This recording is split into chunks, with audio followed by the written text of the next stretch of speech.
ओम शांति। आज 8 तारीख है, मंगलवार का दिन है। तो आज सारा दिन मैं निर्मोही आत्मा हूँ इस स्वमान का अभ्यास करेंगे। तो बाबा ने निर्मोही माना सुनाया है कि सबको प्यार से ही चलाना है, सबके साथ प्यार से ही चलना है, लेकिन याद उस एक बाप को करना है। माना बाबा कहते हैं निर्मोही बन के रहना है।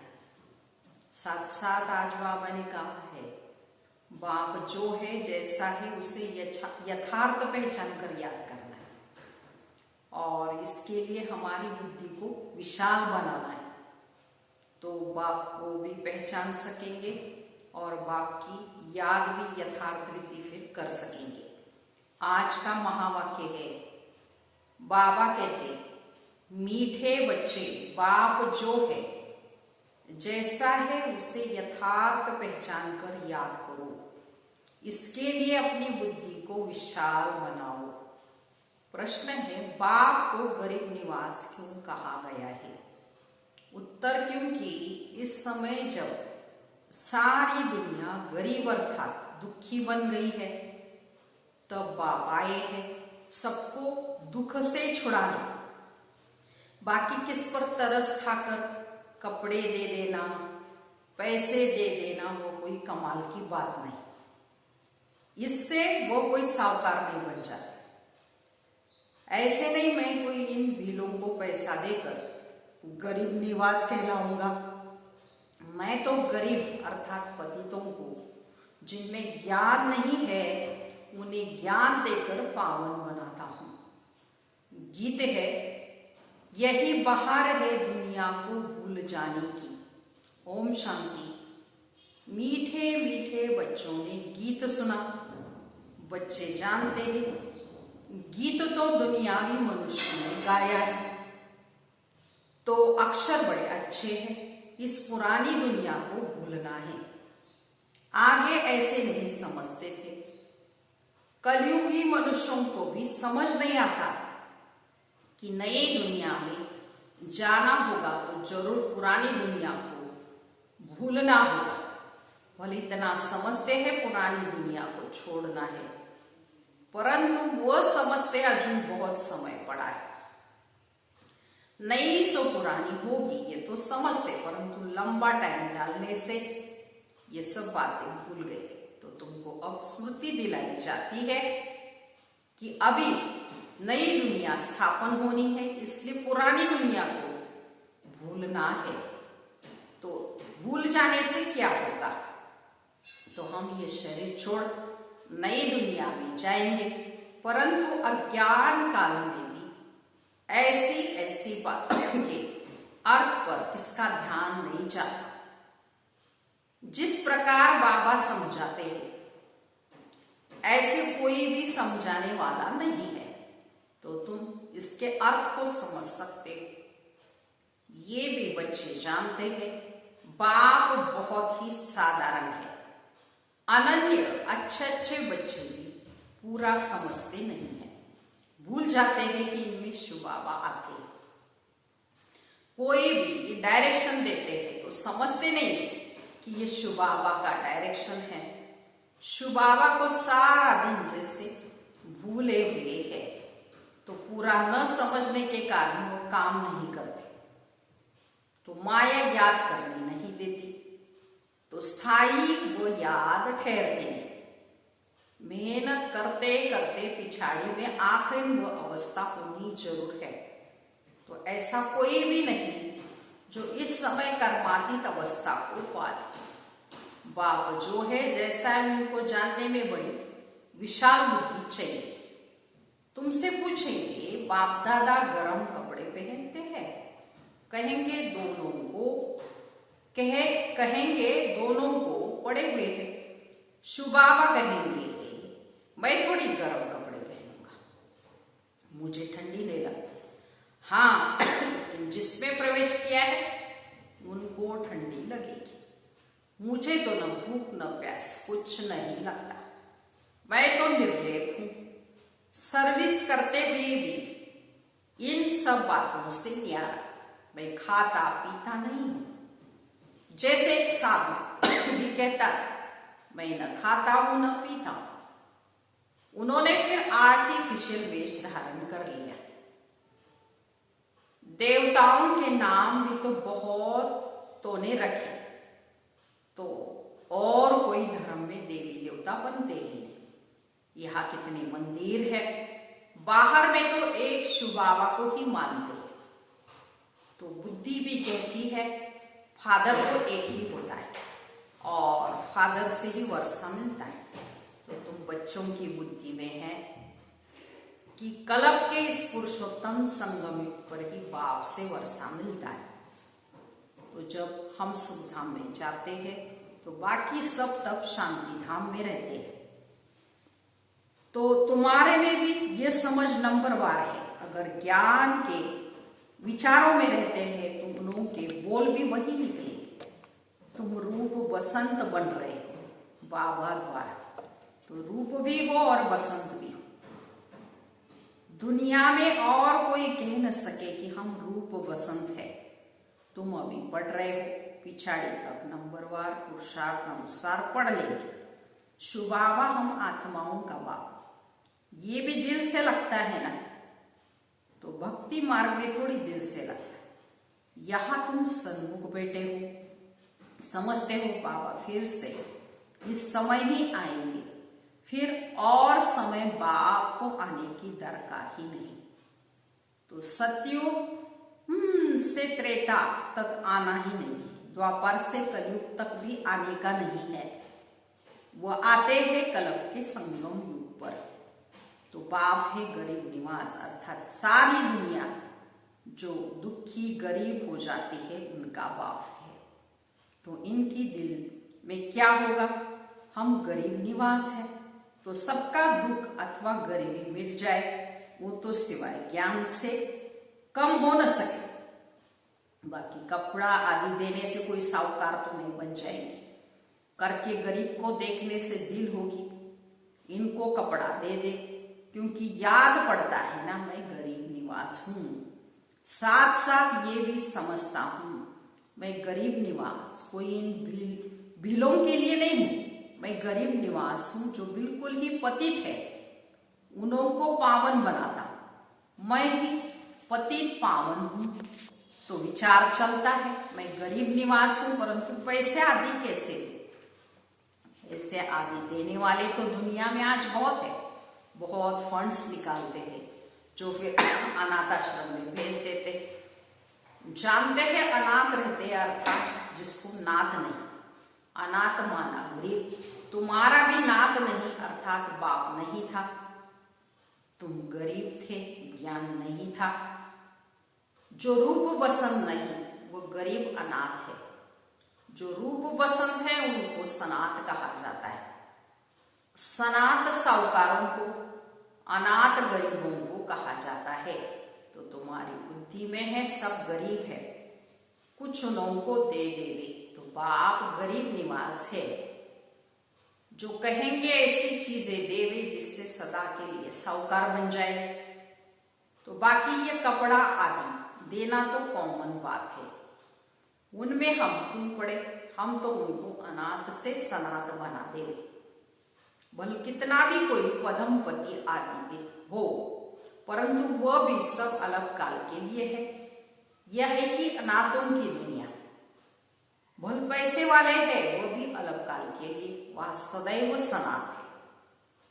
वह ऐसे कर्म नहीं कूटते। यहाँ कितने गरीब है, जिनको धन है उन्हों को तो अपना नशा चढ़ा रहता है, हम स्वर्ग में हैं, परंतु है नहीं। तुम जानते हो इस समय कोई भी मनुष्य सनात नहीं, सब अनाथ है। तो ये है पैसे आदि तो सब मिट्टी में मिल जाने वाले। तो मनुष्य समझते हमारे पास इतना धन है जो पुत्र पोत्रे खाते रहेंगे, परंपरा चलता रहेगा, परंतु ऐसे चलना नहीं है। ये तो सब विनाश हो जाएगा। इसलिए तुमको इस पुरानी दुनिया से वैराग्य है। तो तुम जानते हो नई दुनिया को स्वर्ग और पुरानी दुनिया को नरक कहा जाता है। हमको बाबा नई दुनिया के लिए साहूकार बना है। ये पुरानी पुरानी दुनिया तो खत्म हो जानी है अभी, तो बाप कितना साहूकार बनाते हैं। ये लक्ष्मी नारायण साहूकार कैसे बने? क्या कोई साहूकार से वर्षा मिला? वह लड़ाई की जैसे दूसरे राजगद्दी पाते हैं, क्या ऐसे राजगद्दी पाई? सोचो, वह कर्मों अनुसार ये धन मिला। तो बाप का कर्म सिखलाना तो बिल्कुल ही न्यारा है। कर्म अकर्म विकर्म अक्षर भी कितना क्लियर है। तो शास्त्रों में कुछ अक्षर है आटे में नमक जितने रह जाती है। तो कहा इतने करोड़ों मनुष्य, बाकी 9 लाख रहते हैं, 0.25% भी नहीं। इसको कहा जाता है आटे में नमक। तो पुरानी दुनिया सारी विनाश हो जाती है। बहुत थोड़े संगम में रहते हैं। कोई पहले शरीर छोड़ के जाते हैं, वो फिर रिसीव करेंगे। जैसे मुगली बच्ची थी, अच्छी थी तो जन्म बिल्कुल अच्छे घर में लिया होगा। नंबरवार सुख ही बाप कहते हैं, नंबरवार सुख में ही जन्म लेते हैं। सुख तो उनको देखना है, थोड़ा दुख भी देखना है। कर्मातीत अवस्था तो किसकी हुई नहीं। जब बड़े सुखी घर में जाकर जन्म लेंगे तो ऐसे मत समझो यहाँ कोई सुखी घर है नहीं। बहुत परिवार ऐसे अच्छे होते हैं, बात मत पूछो। बाबा का तो देखा हुआ है बहुत। बाबा कहते एक ही घर में ऐसे शांति मिलाप में रहते हैं जो बस सभी साथ में भक्ति करती है, गीता पाठ पढ़ते हैं। तो बाबा ने पूछा, इतनी सब इकट्ठी रहते, झगड़ा आदि नहीं होता? बोला, हमारे पास तो स्वर्ग है, हम सब इकट्ठे रहते हैं, कभी लड़ते झगड़ते नहीं, शांति में रहते हैं। तो कहते हैं यहाँ तो जैसे स्वर्ग लगा पड़ा है, तो जरूर स्वर्ग पास हो गया।